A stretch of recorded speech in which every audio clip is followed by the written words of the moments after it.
Hi, this is Greg McRae, founder and CEO of Foundation Group, and welcome back to our 501c3 University channel, where we endeavor to make nonprofit compliance understandable.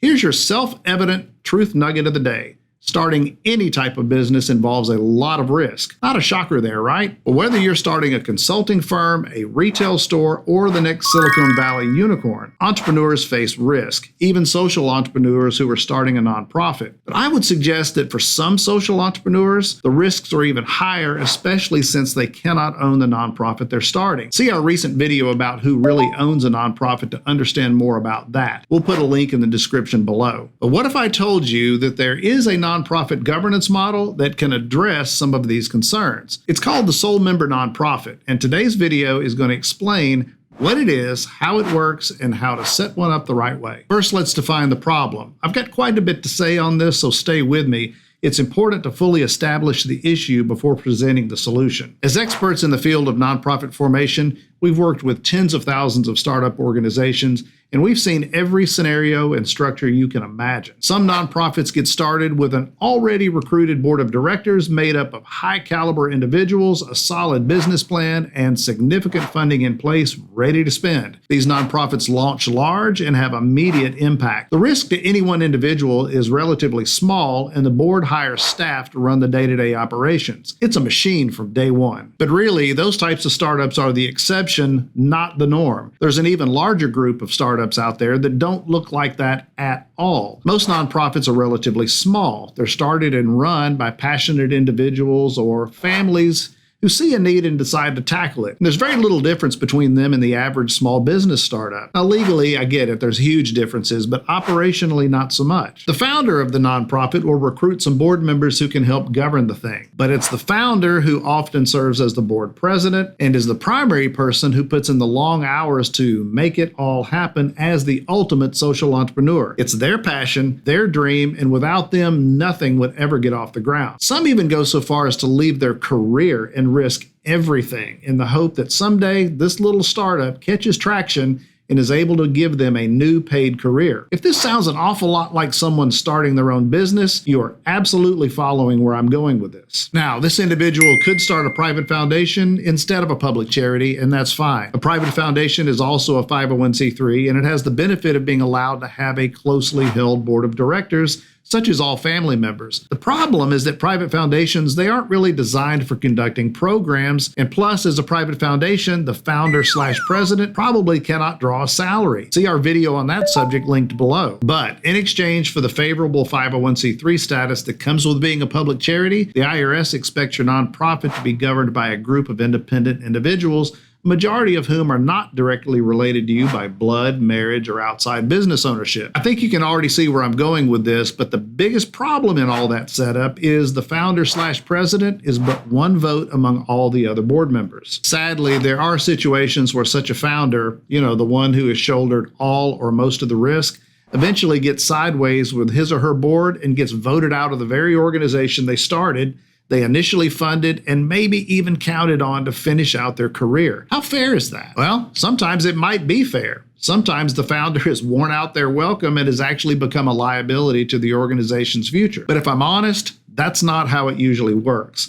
Most of the time, it's an ugly spectacle. The founder gets kicked to the curb with nothing to show for their efforts, and the nonprofit crashes and burns anyway within a couple of years. It's a movie I've seen way too many times. So is there a way for a social entrepreneur with outsized risk to prevent such an outcome? There is, and it's called the Sole Member Nonprofit. Here's how it works. All nonprofits, including public charity 501c3s, they're required to have a board of directors. Some organizations also have a voting membership that participates in governance. Now, you've likely seen nonprofits like this and maybe even been a member of one. Examples include churches with voting members, or maybe even a private school where the tuition-paying parents make up the membership. In membership organizations, the board of directors is still the primary governing group, but it's the members who nominate and elect the board who will represent them.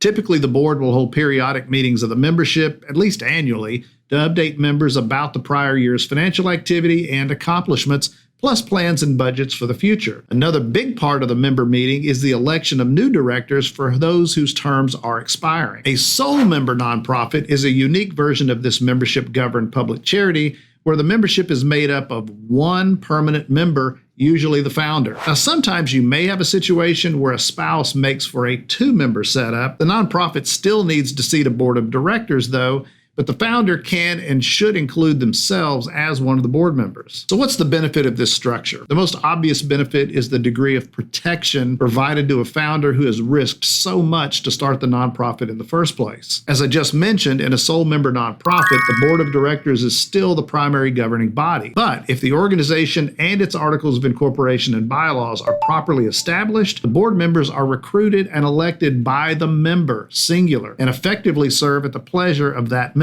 And in the unlikely event the board wanted to remove the founder from the board of directors, so what? Even if they did, it's very unlikely they can remove him or her from membership. In fact, the member could unilaterally remove a director and replace them with someone else. The net result of such a setup is a relatively permanent protection for the founder/sole member and the assurance that the sole member remains the driver of the vision long term. All right, I've talked about the benefits. Now let me be equally candid about the downsides. Sole member nonprofits are not without their problems. The biggest downside risk is tunnel vision or founder syndrome. And we've got a great article on founder syndrome that we'll link in the description below. You simply won't find many successful nonprofits or companies for that matter that are controlled by one person who rules with an iron fist. You don't even have to have a sole member organization to see this. Many small nonprofits already resemble little fiefdoms run by dictator founders who may have a board, but they're a board of do-nothings who have no skin in the game, and they simply allow the organization to be an ego exercise of one person. Another problem is the difficulty in keeping board members. If a sole member treats board members as nothing more than legally required placeholders who can be booted on a whim, good luck finding anyone else willing to serve. Why would they? One more issue is that this structure isn't legal everywhere. New York in particular requires at least 3 members in a member-run public charity. Now, 3 members may work for you as there isn't a prohibition on the members being related, but it's not as protective as a sole member setup. New York-based startups looking to utilize this structure, well, you may consider incorporating somewhere else and then registering in New York as a foreign corporation, foreign as in another state. Here's the best scenario. To run an effective sole member nonprofit, you have to know yourself and your real motivation for engineering a governing structure where you're going to have that much control. Ideally, your motivation is to protect yourself from real risk and to protect the vision of the charity. You're smart enough to get real contributors of time,